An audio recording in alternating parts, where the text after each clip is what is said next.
Hello hello hello everyone पिला माने जय जगन्नाथ नमस्कार समस्त को स्वागत करुच्ची मो क्लासरूम को आज वीडियो रे तुमर प्रथम गल्प जार ना होची बुढ़ा संखारी ताको पूरा कंप्लीट करवा ठीक अच्छे।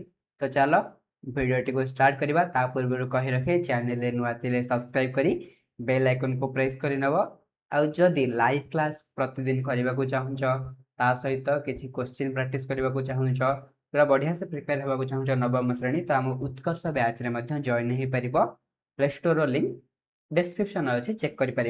तो चलो एबे आम विषय पढ़ा बुढ़ा संखारी। बुढ़ा संखारी कहले कौन बुझुच बुढ़ा शब्दर अर्थ जान जो मन बयस अधिक हो गला सामान्य भाषा कौन बुढ़ा बोली संबोधन कर।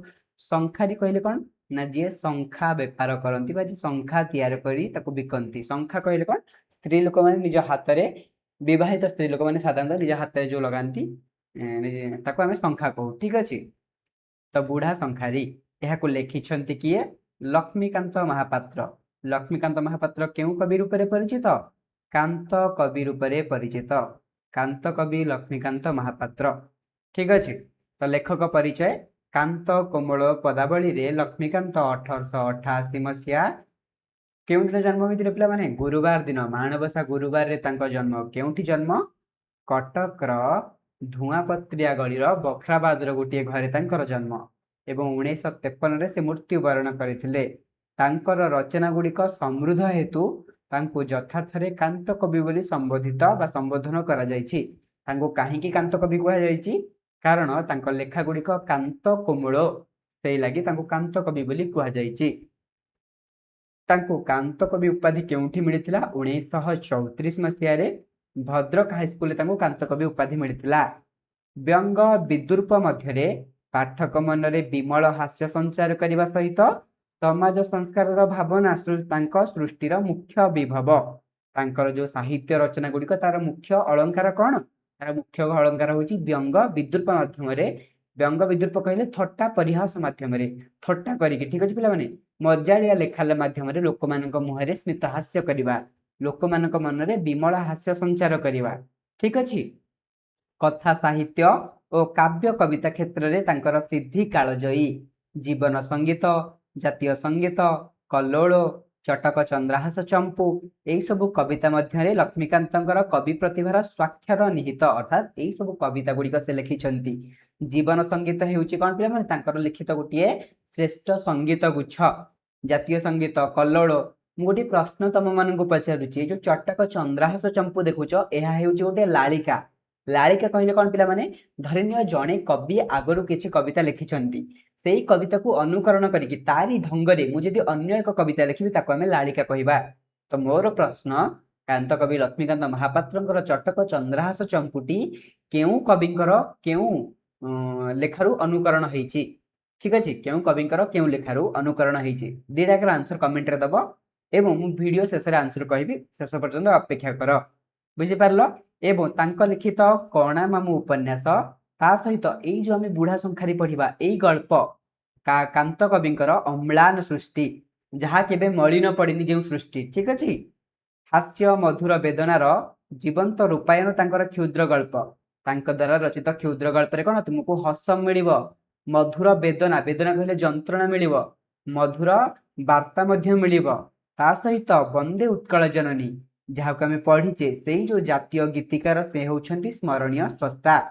तो आम ये सब गलापर ये जो बुढ़ा संखारी ए कौन पढ़ा पिला माने आम बुढ़ा संखारी गल्प पढ़ा रक्तर संपर्क न थाई मध्य किपरि अनाबिल बात्सल्य प्रेमर महानता प्रदर्शन करा जायछि अर्थात रक्त संपर्क न थाई कि मध्य किभली भाव गोटे बुढ़ा लोकटे गोटे विवाहित स्त्री प्रति निजर मार ममता जाहिर करि परिछि ठीक अच्छे। अनाबिल बात्सल्य प्रेम बात्सल्य कौन पिला माने जड़े बापा माँ तांको पिलांग प्रति जो भल पाइबा बापा माँ थाए ताकू बात्सल्य प्रेम बात्सल्य ममता कहा जाए ठीक अच्छे। किभली भाव में प्रदर्शन करा जायछि ताहा एही गल्पर कथावस्तु चलो गल्पटी को पढ़िबा। प्राय फगुण मास शेष सरिकी उदुदिया खरा बेले बुढ़ाटीए गोटे गाँ मझिरे जाउथिला। आमे जानिचे ओडिया रे मास गुड़िक कौन कौन आमर बैशाख ज्येष्ठ आषाढ़ श्रावण भाद्रव आश्विन कार्तिक मार्गशीर पौष माघ फाल्गुन चैत्र ये जो फाल्गुन या ही फगुण मास कह जाए फगुण चैत्र फगुण मास सर माने कौन चैत्र मासर आरंभ से उदुदिया खरा बेलटारे माने दीपर समय गोटे बुढ़ा गाँ मझिरे जाऊला गोटे गाँ मझिरे 60 वर्षर बुढ़ा बुढ़ार बयस केते पाखापाखि 60 वर्षर बुढ़ा दांत गुड़िक सब पड़गला अर्थात तार दांत किछि नाही बुढ़ार सबू दांत भांगी जाइछि मुंड बाल तेणिकी थाऊ छाती बाल गुड़िक पाचि धोबा फरफर दिशुची धोब फरफर दिशुची यह अर्थ कौन मुंड बाल कथा छाड़ हो तार जो छाती जो चुटी गुड़िक अच्छी एगुड़िक कौन पूरा पाचिकी धोब धोब माने कौन पूरा धला धला देखा जाउची ठीक अच्छे पूरा धोब फरफर दिशुची बुढ़ा मुंडरे गोटे टोकेई धरी बुढ़ा कौन कर मुंडरे गोटे टोकेई धरी धूली रे आंठू जाके बुड़ी अर्थात से चली चली आसी गाँ तो सड़क गुड़िक कौन एत पक्का सड़क ना सब माटी सड़क तो ता गोड़ जाक कौन धूली लगी गोड़ जाक आंठू जाए अष्टांग शरीर झाड़ बुड़ी गोड़ बाटे बही जाऊँगी तार पूरा शरीरटा कौन पिला माने झाड़ माने खर चलती ना झाड़ एवं केमिति जना पड़ुछि ना ता गोड़ बाटे झाड़ गुड़िक बहुची सब ठीक अच्छे गाँ मुंडरे गोटे घर जो गाँ देखी जाऊला गाँ मुंडरे गोटे घर घर रे पक्का पिंडा कहले कौन पिला माने आगुरी माटी पिंडा थिला किंतु जो मानकर टिके सीमेंट पिंडा ताको पक्का पिंडा कह जाए पक्का पिंडा 7 श्रेणिया छपर पिला माने सीमेंट नुह से माने कौन कहले टिके भल पिंडा एवं 7 श्रेणिया छपर माने पुराणा कालिया समय छपर जाउली कबाट काठर जाउली काठर कबाट बुढ़ा सेही पिंडा उपरे बोझोटीए थोई देई नथ करी बसी पड़ला एमती बोझोटी को ओल्हे देकी ठीक है रिलैक्स रे बसी पड़िला किछि समय पर क्षण कहले कौन समय किछि समय पर से घरु गोटे दासी बाहरी आसिला किए आसिला गोटे दासी बाहरी आसिला एवं से दासी बुढ़ाटी को चिन्हे दासी पचारिला कि हो शंखारी पुओ शंखा आनिच कि दासी पचारा कि हो शंखारी पुओ शंखा आनिच कि बुढ़ा उत्तर देला हाँ पुणी पचारिला बुढ़ा झियो तो पाए पानी दियंतु बुढ़ा मनीष खरारे तंटी सुखी गलानी किए कहला आमर शंखारी बुढ़ा कहला झियो तो पाए पानी दियंतु बुढ़ा मनीष तंटीटा सुखी गलानी पूरा खरारे दासी पानी आनिबाकू घर भीतर को चलीगला किछि क्षण परे लोटाए पानी घेनी दासी फेरी आसी बुढ़ा पाखरे थोईदेला लोटाए कहले कौन लोटाए कहले वर्तमान जोड़ा ढाल पिला माने तो ढाल ढाले पानी आनी बुढ़ा पाखरे नहीं थोईदेला बुढ़ा कौन कला उपरको आ करिकी ढालटा जाक पानी कौन कला ढक ढक करिकी अध ढाले पानी पीदेला केते अध लोटाए पानी टेकीदेला माने कौन टेकी पीदेला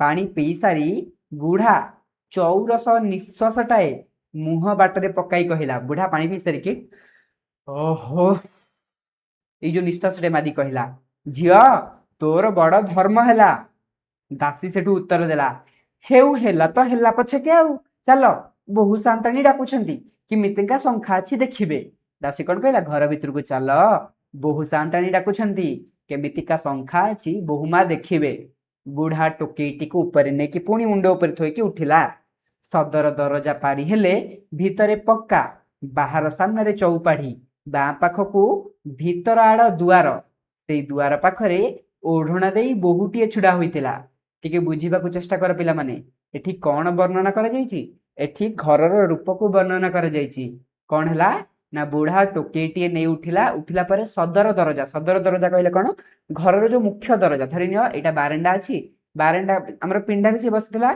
तो घर जो बाहर दरजा सदर दरजा पारी हेले भीतरटा पूरा पक्का ठीक अच्छे एवं बाहर कौन पिला माने बाहर सामने गोटे चौपाढ़ीटे अच्छी ता सहित घर बाँ पाखक हूँ भीतर आड़ को जावाक दुआर माने घर पशिल बाँ पटक गले कौन तुम भीतर आड़ को जीव से भीतर दुआर पाखरे ओढ़णा दे गोटे बहुटीए छिड़ा होइथिला बुढ़ा जाई टोकेईटे थोई छिड़ा है टोकेईटा बुढ़ा थोई देकी बुढ़ा तार छिड़ा है बहुटी धीरे धीरे दासी की कहला कि शंखा अच्छी पचारम बहुटी धीरे धीरे कहला कि शंखा अच्छी पचारम दासी को कहला दासी टिके मुखुरा कहले कौन बड़ पाटे कथा कहे ठीक अच्छे तार लाज महत्व लाज शर्म तार किसी न थाए दासीर कहला कौन कहला पिला माने छी कर बुढ़ा मणिपीटा को एते लाज निजे टोकेईरु आसी देखुना तो कौन है ना दासी कहला छी कर बुढ़ा मनीषटा को तुम एते लाज करुच निजे टोकेईरे आसी देखुना हाँ पिला माने एई कथाटी किए कहला एई कथाटी आमर ଶଙ୍ଖାରି ବୁଢା କହିଲା। ଠିକ ଅଛି। ତାପରେ ଏଇ କଥା ଶୁଣିକି ଆମର କଥାଟା ମନକୁ ଆସିଲା କାହାର, ଆମର ବୋହୂ ସାନ୍ତାଣୀଙ୍କ ମନକୁ ବୁଢାର କଥା ଆସିଲା। ବୋହୂଟି ଓଢଣା ଅଧେ ଟେକି ଦେଇ ମୁରୁକି ମୁରୁକି ହସି କରି ବାହାରି ଆସି ଟୋକେଇ ପାଖରେ ଛିଡା ହେଲା। ଓଢଣାକୁ ଏମିତି ଅଧା ଟେକି ଦେଇକି ହସ ଟିକେ କଣ ମୁରୁକି ମୁରୁକି ହସ ଦେଇକି ଆସିକି ଛିଡା ହେଲା ଟୋକେଇ ପାଖରେ। ବୋହୂଟିର ମୁହଁ ଦିଶିଗଲା ବୁଢାଟିକୁ ବା ଶଙ୍ଖାରି ବୁଢାକୁ। ମୁହଁଟି ଚକି କାଟିଦେଲା ପରି ଅର୍ଥାତ୍ ପୁରା ଗୋଲ ମୁହଁ, ଚମ୍ପା ଫୁଲ ପରି ଗୋରା, ଚମ୍ପା ଫୁଲ ଯେମିତି ଗୋରା ସେଇଭଳି ଗୋରା। ଚାରିଆଙ୍ଗୁଳି ଓସାର ନାଲି, ତହିଁରେ ମୟୂର କଣ୍ଠିରି କସ୍ତା ଖଣ୍ଡିଏ ଗୋଇଠି ଯାଏ ଲମ୍ବିଛି। କଣ ପିଲାମାନେ ତା ଶାଢୀ କଥା କୁହାଯାଇଛି। କୋଉ ଶାଢୀ ନା ଚାରିଆଙ୍ଗୁଳି ଓସାରର ନାଲି ଧଡିର ଶାଢୀ। ଏବଂ ସେଇ ଯୋଉ ଚାରିଆଙ୍ଗୁଳି ଓସାରର ନାଲି ଧଡିର ଶାଢୀ, ଧଡି କହିଲେ କଣ ଆମର ଶାଢୀର ତଳପଟ ଅଞ୍ଚଳଟା। ଠିକ ଅଛି। ତ ସେଇଥିରେ କଣ ମୟୂର କଣ୍ଠିରି କସ୍ତା ଚିତ୍ର ଅଙ୍କନ କରାଯାଇଛି ଏବଂ ସେ ଶାଢୀଟି ଗୋଇଠି ପର୍ଯ୍ୟନ୍ତ ଲମ୍ବିଛି। ତା ଭିତର ଦେଇ ବୋହୂଟିର କଞ୍ଚା ସୁନା ପରି ଗୋରା ଗୋଟାଏ ଚାଉଳରେ ଗଢା ଦେହଟି ଫୁଟି ଦିଶୁଛି। ଅର୍ଥାତ୍ ସେଇ ଶାଢୀରେ ବୋହୂଟିର ନୂଆ ବୋହୂଟିର ଦେହ ପୁରା ସମ୍ପୂର୍ଣ୍ଣ ମାନେ କଣ ପିଲାମାନେ ତାର ମୁଖ ସମ୍ପୂର୍ଣ୍ଣ ଦେଖାଯାଉଛି, ତାର ମୁହଁ। ବୁଝିପାରିଲ? ବୁଢାର ଆଖି ପୁରି ଉଠିଲା। ଅର୍ଥାତ୍ ବୁଢା ସୁନ୍ଦରିଆ ବୋହୂଟିଏ ଦେଖିକି ଭାରି ଖୁସି ହେଲା। ଏଡେ ସୁନ୍ଦର ଏଡେ ନିକ ବୋହୂଟିଏ ସେ କେବେ ଦେଖି ନାହିଁ। ଅର୍ଥାତ୍ ବୋହୂର ସୌନ୍ଦର୍ଯ୍ୟ ଦେଖିକି ବୁଢା ବିମୋହିତ ହେଲା। ବୁଢା ଆଉ ଆଖି ଫେରେଇ ପାରିଲା ନାହିଁ। ଅର୍ଥାତ୍ ସେମିତି ସେ ବୋହୂଟିକୁ ଦେଖିବାକୁ ଚାହୁଁଛି। ଏକା ଧ୍ୟାନରେ ବୋହୂଟିକୁ ଚାହିଁ ରହିଲା ବୁଢା। ବୁଢାର ଇଚ୍ଛା କଣ କହିବ ବୋଲି, କିନ୍ତୁ ପାଟିରୁ କଥା ଫୁଟିଲା ନାହିଁ। ଅର୍ଥାତ୍ ବୁଢା ଚାହୁଁଥିଲା କିଛି କଥା କହିବ ବୋଲି ସେଇ ଯୋଉ ମା ସାନ୍ତାଣୀଙ୍କୁ, କିନ୍ତୁ କିଛି କହିଲା ନାହିଁ। କେତେବେଳେ ବୁଢା ମୁହଁ ଫିଟାଇ କହିଲା। କେତେବେଳେ ମାନେ କଣ ପିଲାମାନେ କେତେବେଳେ କି ଅର୍ଥାତ୍ ବହୁ ସମୟ ପରେ ବୁଢା ମୁହଁ ଫିଟାଇ କହିଲା, ମା କି ଶଙ୍ଖା ନବୁ ନେ। ମା ବୋଲି ଡାକିଦେଲା ଖୁଣୁ ବୁଢାର ଛାତି କୁଣ୍ଢେ ମୁଣ୍ଡ ହେଇଗଲା। ବୁଢା ନିଜେ ଖୁସି ହେଇଗଲା ମା ଡାକିଛି ବୋଲି। ଶଙ୍ଖା ଅଛି। ତାପରେ କଣ ହେଲା ସରି ବୋହୂଟି ଲାଜ ଛାଡି ଦେଇ କହିଲା। ଯେତେବେଳେ ବୁଢାଟି ମା କହିଲା, ବୋହୂଟି ଲାଜ ଛାଡି ଦେଇ କହିଲା, ଆସମାନ ତାରା ଶଙ୍ଖା ଅଛି। ଓହୋ ଏଡେ ମିଠା କଥା, ଏପରି କଥା ତ ବୁଢାକୁ ଆଜି ପର୍ଯ୍ୟନ୍ତ କେହି କହିନାହିଁ। ବୁଢାର କାନରେ ସେ ସ୍ୱରଟା ବାରମ୍ବାର ଗୁଞ୍ଜରିତ ହେଲା। ଆସମାନ ତାରା ଶଙ୍ଖା ଅଛି, ଏଇ କଥାଟି। ଠିକ ଅଛି। ଏଇ କଥା କିଏ ପଚାରିଲା? ବୋହୂ ସାନ୍ତାଣୀ ପଚାରିଲେ। କଣ ଏଇ କଥାଟି ତାର ମନକୁ ଆପେ ଆପେ ଗୁଞ୍ଜରିତ ହେବାକୁ ଲାଗିଲା, ବାଜିବାକୁ ଲାଗିଲା। ବୁଢା କହିଲା, ନା ମା ଆସମାନ ତାରା ଶଙ୍ଖା ନାହିଁ। ରଙ୍ଗ ଝିଲିରି, ବଉଳ ଫୁଲିଆ, ବିଛା ମାଳିଆ, ଚୂନ ଟିପି ଏଇ ସବୁ ଅଛି, କିନ୍ତୁ ଆସମାନ ତାରା ନାହିଁ। ଏହିଥିରୁ ଯାହା ନବୁ ନେ ମା, ମୁଁ ତୋ ପାଇଁ ଆସମାନ ତାରା ତିଆରି ହେଲେ ଆଣିଦେବି। ବୁଢା ଏତିକି କହିଲା। ତାପରେ କଣ ହେଲା? ବୋହୂଟି ଦେଖି ଦେଖି ମୁଠାଏ ଶଙ୍ଖା ପସନ୍ଦ କଲା। ବାଛିକି ବୋହୂ କଣ କଲା? ତା ଭିତରୁ ମୁଠେ ଶଙ୍ଖା ପସନ୍ଦ କଲା। ତେବେ ସେ ମୁଠାକ ହାତକୁ ହେବ କି ନାହିଁ କିଏ କହିବ? ସେହି ସମୟରେ ବୁଢା କହିଲା, ଦେ ମା ହାତ ଦେ, ମୁଁ ଶଙ୍ଖା କଛି ଦିଏ। କଛି ଦିଏ ମାନେ କଣ? ଶଙ୍ଖା ମାପି ଦିଏ ତୋ ହାତକୁ ହଉଛି ନା ହଉନି। ବୋହୂଟି ହଠାତ୍ ହାତ ବଢେଇ ଦେଉଛି ବା କିପରି? ବୋହୂଟେ ନୂଆ ବୋହୂଟେ ହାତ କେମିତି ବଢେଇ ଦବ? ଟିକିଏ ଇତସ୍ତତ କଲା। ଇତସ୍ତତ ମାନେ କଣ? ହାତ ବଢିବାକୁ ଟିକେ ପଛ ଘୁଞ୍ଚା ଦେଲା। ବୁଢା କହିଲା, ମା ମୋତେ ଲାଜ କରୁଛୁ? ମୁଁ ପରା ତୋ ପୁଅ। ପୁଅକୁ ମା ଲାଜ କରେ ନା? ଦାସୀ ଏହି ସମୟରେ ଠୋ ଠୋ କରି ହସି ଦେଇ କହିଲା, ବୋହୂ ସାନ୍ତାଣୀଏ, ଆଚ୍ଛା ବୁଢା ପୁଅଟିଏ ପାଇଲ ଏକା, କପାଳ ତ ଆଉ। କଣ କହିଲା ଦାସୀ? ବୋହୂ ସାନ୍ତାଣୀଏ, ଗୋଟେ ଭଲ ବୁଢା ପୁଅଟେ ତମେ ପାଇଛ। ତମର ଏକା କପାଳରେ ବୁଢା ପୁଅ ଅଛି। ଏହି ସମୟରେ ବୋହୂଟି ପୁଣି ହସି ଦେଇ କହିଲା, ଦୂର ଦୂର ମାନେ କଣ? ହେ ଚୁପ ହ। ଦାସୀକୁ କହିଲେ, ଚୁପ ହ ଦାସୀ। ବୋହୂଟି ହାତ ବଢାଇ ଦେଲା। କେଡେ ଟିକିଏ ନିକ ହାତ। ନିକ କହିଲେ କଣ? ପୁରା ସୁନ୍ଦର ସଫା ହାତ। କେଡେ ସୁନ୍ଦର ଗୋଲ ଆଙ୍ଗୁଳି ଗୁଡିକ ଚମ୍ପା କଢି ପରି। ହାତ କଣ? ତାର ସୁନ୍ଦରିଆ ଗୋଲ ହାତ। ତାର ଆଙ୍ଗୁଳି ଗୁଡିକ ଚମ୍ପା ଫୁଲର କଢି ପରି। ପ୍ରଶ୍ନ ଆସିବ, ବୋହୂ ସାନ୍ତାଣୀଙ୍କର ଆଙ୍ଗୁଠି ଗୁଡିକ କାହା ସହିତ ତୁଳନା କରାଯାଇଛି? ଚମ୍ପା ଫୁଲର କଢି ପରି, ଚମ୍ପା କଢି ପରି। ପାପୁଲିଟି ଟୁଲଟୁଳ ହଉଛି। ପାପୁଲିଟି କଣ? ପୁରା ଟୁଲଟୁଳ ହଉଛି। ଶଙ୍ଖା ଗୁଡିକ ବି ସୁନ୍ଦର ଦିଶୁଛି ବୋହୂର ହାତରେ। ଏ କଣ ମଣିଷର ହାତ? ବୁଢା ଶଙ୍ଖାରି ଭାବୁଛି, ଏ କଣ ମଣିଷର ହାତ? ନା କେହି କାରିଗର ଠାକୁର ଗଢିଛି। ସେ ହାତକୁ ବୁଢା ତାର ମଳିଆ ରୁକ୍ଷ ହାତରେ ଧରିବାକୁ ସାହସ କଲା ନାହିଁ। ବୁଢା ଟିକେ ପଛ ଘୁଞ୍ଚା ଦେଲା କି ଏଠି ସୁନ୍ଦର ହାତକୁ ତାର ମଇଳା ହାତ। ମଳିଆ କହିଲେ ମଇଳା ହାତ, ରୁକ୍ଷ କହିଲେ କଣ? ରୁକ୍ଷ କହିଲେ ଟାଣ। ତାର ଟାଣ ହାତରେ ସେ କଣ ବୋହୂ ସାନ୍ତାଣୀଙ୍କର ହାତକୁ ଧରିବାକୁ ପଛ ଘୁଞ୍ଚା ଦେଲା। ତାପରେ ବାଁ ହାତରେ ଥିର କରି ହାତଟି ଧରି ପରେ ଶଙ୍ଖା କାଛିବାକୁ ଲାଗିଲା। ନିଜ ବାଁ ହାତରେ ଆମର ବୋହୂ ସାନ୍ତାଣୀଙ୍କ ହାତ ଧରିକି ସେଥିରେ ଶଙ୍ଖା କାଛିବାକୁ, ଶଙ୍ଖା ପିନ୍ଧେଇବାକୁ ଲାଗିଲା। ଏ ହାତ ଶଙ୍ଖାରେ କାଳେ କଟିଯିବ, ରକ୍ତ ବାହାରି ପଡିବ ଯେ। ପୁଣି टिके रहिला काले बुढ़ा लगिला कि जदि भांगीगला हाथ में काचटी तो मो माँ हाथ रक्त बाहरी जीव सुंदरिया हाथ तो से अपेक्षा कला धीरे धीरे भर्ती करने लगिला।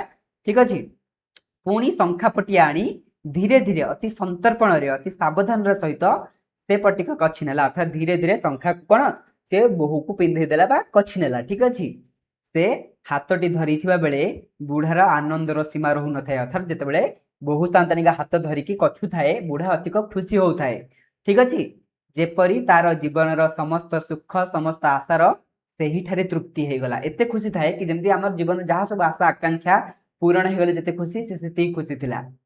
से हाथ को पुणी छाड़ी देबाकू हैला अर्थात जितेबाला पिंधे सारला काछि सारला कौन आमर शंखा तापर हाथ छाड़ीदेला तो एटा नहीं कि बुढ़ा टिके दुख मध्य थिला। बुढ़ा भाविला मु प्रतिदिन एहीपरी एही हाथ में शंखा पिंधांती कि बुढ़ा कौन भाविला कि प्रतिदिन एटलिस्ट ए हाथ में मु शंखा पिंधांती कि एही समय रे से घरर सांताणी सेठारे आसी पहुंचले किए आमर जो बहु सांताणी थिले तांकर सासु माँ आसिकी पहुंचले। सासु को देखी बहुटी ओढ़ुना टाणी दे पळाइला। सासु दासी की पचारिले किलो शंखा किणुथिल कि दासी कहला हाँ बहु सांताणी एई मुठाक नेबे बोली कहउछंती। सासु पचारिले दाम केते सेठू बुढ़ाटी उत्तर देला शंखा मुठाक कि दाम। सासु पुणी पचारिले फेर केते देबी बुढ़ा कहला माठू कौन मु दाम नेबी। सासु दासी को पचारिले किलो माँ कौन लो। दासी हसी हसी कहला सेई पिलाटी बहु सांताणी को पुओ हेइची। सासु भी हसिले कहले अच्छा एथर दाम नहीं था आर थर को पछे खाली दे जीव तमे गरीब लोक। ठीक अच्छे सासु कौन कहले तमे गरीब गुरुबा लोक एथर पैसा नहीं था आरथर को खाली सेमती देकी जीव। बुढ़ा उत्तर देला ना ना मो माँ को मु तो देइची मु आउ दाम नेबी नहीं शंखा मुठाक लगी मु गरीब हो जीवी नहीं मो माँ को मु देइची। एहा कही शंखारी शंखा मुठाक रखिदेई बोझटी धरी एका बेलेके चलीगला अर्थात आउ शुणिला नहीं टंका नबा पई आउ डाकिले शुणिला नहीं। दासी पछरे गोड़ाई गला किंतु से आउ फेरी चाहिला नहीं जमा बुढ़ा चाहिलानी टंका नेलानी कारण से विवाहित से नव नुआ विवाहित बहुटी को कोठी ना कोठी कौन निज माँ रूप ग्रहण कर सारी। से दिन ठारू से बुढ़ा शंखारी 2 दिन 3 दिन से गाँ को जाए अर्थात से सम्मान गाँ को 2 दिन 3 दिन थे जीव। शंखाटा कौन गोटाए नित्यानी दर बजे लोक रोज किणवे तमें कह शंखा कौन थरे किदेले बहुत समय पर्यंत जीव कौन आलू बैगण हो प्रतिदिन लोक किणवे किणवेनी नित्यानी दरब माने कौन जो दरब नित्यदिन दरकार आसे अकाले सकाले पुण्य परबरे सिना कि नुआ शंखा खोजे साधारणतः कौन आम रजरे सावित्री रे पुण्य पर्व अधिकांश शंखार खोजा पड़ी थाए। बुढ़ाटी खाली घर घर बुली फेरी जाए कारण लोक मैंने कौन किए बारंबार शंखा किणव किंतु शंखा बिक्री तो बुढ़ार उद्देश्य नुह बुढ़ा से गाँ को कौन शंखा बिकिबा जाए नाई सी आसे तार से निज माँ टी को देखापी। बुढ़ा कौन पे आसे तार से जो माँ अच्छी ता माँ को टिके देखीदेवाई केउ दिन आसे कहारी को न कही दुआर जाके चली आसे केउ दिन आसे क्या किसी न कही दुआर जाए आसे। बहु बोझ रखा हुए ना अर्थात से बोझ रखेनी खाली पाटी करी डाकी दिए बड़ पाटी डाकी दिए नुआ शंखा नब शंखा ये डाकी दिए ता पाटी शुणिला क्षणी बहुटी कुआड़े थाए आसी दुआर पाखे टिके छिड़ा हो जाए। बहुटी कौन ता पाटी शुणिक आसिक दुआर पाखे छिड़ा हो जाए। बुढ़ाटी बोहू को टिके चाहे बोहू को टिके अनाए चाहिदेला क्षणी बुढ़ार मनटा पूरी उठे आउ पचारे माँ आउ शंखा नबू। बुढ़ार इच्छा काले नबाकू कहब अर्थात बहु सांताणी काले शंखा नबाकू कहबे ताहा हेले ता मार चंपा फुलिया सुंदर हाथ रे से शंखा कछिदब बुढ़ार इच्छा एटा कि से शंखा कछी दंता किंतु बहुटी मुंड हलाई नहीं कर दिए। बुढ़ा फेरी चली जाए। दिने दिने जदि बहुटी आसबार डेरी हुए अर्थात बहुटी शंखा नब शंखा डाकिला पर भी आसेनी बुढ़ा शंखा नब शंखा डाकिला पर बहु न आसे ताहले दासीटी हुरी कर दिए। हुरी माने कौन दासीटी डाक पकाए बहु सांताणी ए तम पुआ आइलाणी कौन दासी डाके बहु सांताणी ए तम पुआ आइलाणी। बुढ़ा 2 थर 4 थर नुआ शंखा नब शंखा बोली डाकिलारू ता माटी आसी छिड़ा हुए। बुढ़ा जो दिन आसे प्राय यही कथा हुए बुढ़ा आसे दुआरे जासी कौन शंखा नब शंखा डाके यही अभिनय नीति नीति हुए। बुढ़ा फेरिला बेल को भावे मार आसमान तारा शंखा उपरे मन केबे सेथिरु मुठाए आनीदेवी। बुढ़ा कौन भावे कि मो माँ को आसमान तारा पसंद कारण फास्ट दिन माँ कौन मागिथे आसमान तारा शंखा तो माँ पे आसमान तारा शंखा मुठाए आनीदेवी। शेष ठीक कला आसंता रज संक्रांति बेलू जुआड़े हेले माँ लगी आसमान तारा मुठाई आनिब अर्थात शेष ठीक कला कि रज संक्रांति बेलू जमी हेले माँ लगी आसमान तारा शंखा नहीं जीव माँ नाइब मते हाथ देखब मु शंखा कछि देवी बुढ़ा कौन भाविला कि मो माँ नाइब नाइब बोले पिंधिब मो माँ आसमान तारा शंखा पिंधिब ठीक अच्छे आउ कौन हम मते मो माँ हाथ देखब मु ता हाथ में शंखा काछि देवी या भाविला क्षणी बुढ़ार मन भारी उत्फुल्लित हो जाए एक कथा भाविला क्षणु बुढ़ा भारी खुशी हो जाए बुढ़ा रज संक्रांति को चाह रही है क्या बुढ़ा रज संक्रांति को चाह रही है रज संक्रांति एथर तार भारी आनंदर दिन कहीं ना ता माँ लगी से आसमान तारा शंखा आनिब आ माँ केडे खुशी हम से बुढ़ा एबेठू मने मने खुशी होता है बैशाख मास आसला कौन पिला माने फगुण जाई चैत्र चैत्र पर बैशाख आसला बुढ़ा लोक से खरारे रोज बट चल पानी पिया देहरे सहिला नहीं बुढ़ा को ज्वर है बुढ़ा कौन प्रतिदिन जाऊला शंखा बुकिया तो प्रतिदिन गला खणु खरा दिन में कौन बाहर कौटी पानी पीला कौटी बाट चलला खरारे तो ये ज्वर है देखु देखु भारी जोर ज्वर है साधारण नुह सीवियर ज्वर गोड़ हाथ तार फुलीगला समस्ते कहले बुढ़ा आ बंचो ना बुढ़ार बयस पलि आसला बुढ़ार किंतु से दिग को भावना ना बुढ़ा जमा भावुनि कि मु मरीजी कि कौन बुढ़ा से सब चिंता करने छाड़ी देछि से सब बेले भाभी हेउथौ जे केउ दिन से माँ को देखा जाना से मनटा आउटी पाउटी होता है से सदा भावे कि मो माँ को केते दिन है देखा मुझे जाइनी से मन कौन जमा भल लगे देखु देखु रज संक्रांति आसी पाख हो गला अर्थात आउ किछिटा दिन पर रज संक्रांति बुढ़ा 2 मास है माँ को देखा जाइना पाखापाखि 2 मास है बुढ़ा देखा जाइना चली पारुथिले जेमिति हेले देखि आसुथांता बुढ़ा कौन जदि चली पारि था केमती कौन देखि आसता किंतु रज को तारा आसमान तारा शंखा मुठाई निश्चय देवाक हम बुढ़ा देह खराब तो से चली पारुनी किंतु से मनस्थ कला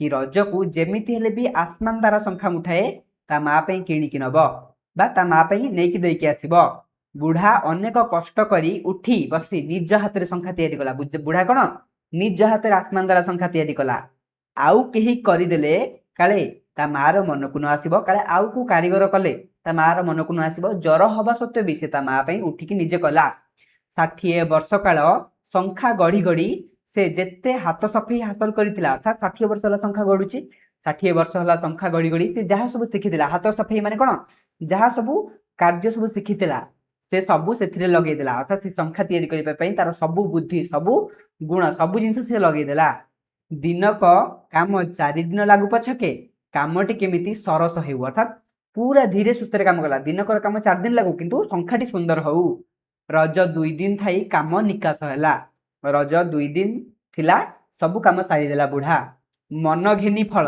जहाँ बुढ़ार मन थिला आम मन घेनी फल जहाँ तुम्हें भगवान को डाकिए भगवान तुमको से देवे एपरी गढ़ण शंखा ता जीवन में ता हाथ में केबे उतरी ना अर्थात जो भाव में यही शंखाटी से पाई एभली शंखा केबे से ता जीवन में करि नथिला शंखा देखी बुढ़ार मन भारी खुशी कहीं से गोटे सुंदरिया शंखा बनई से लगे भारी खुशी बुढ़ा ता माँ हाथ को ए शंखा मुटाक खूब मानिब रज आग दिन पहली रज आम जाचे रज आग दिन आम कौन पहली रज आज झील बोहुए नुआ शंखा नुआ शाढ़ी अलता तापर आमर कौन पिला माने मेहेंदी ए सब पिंधती राति सारा बुढ़ार निद नहीं सकाळु उठी बुढ़ा भाविला मु तो चली पारु नहीं कौन करी आउ किए नहीं गले तो हब नहीं माँ को ढेर दिन देखी नहीं सतरे कौन एथिरु बंची जा आ थरे माँ को देखी आसे बुढ़ा निजे भावुची सतरे कौन आउ ए जो मो देह खराब है एथुरु मु बंचीबी तो मु थरे जाके मो माँ को देखी आसे आउ मार से हाथ में शंखा कछि देवी से निजे भाभी गला माँ हाथ में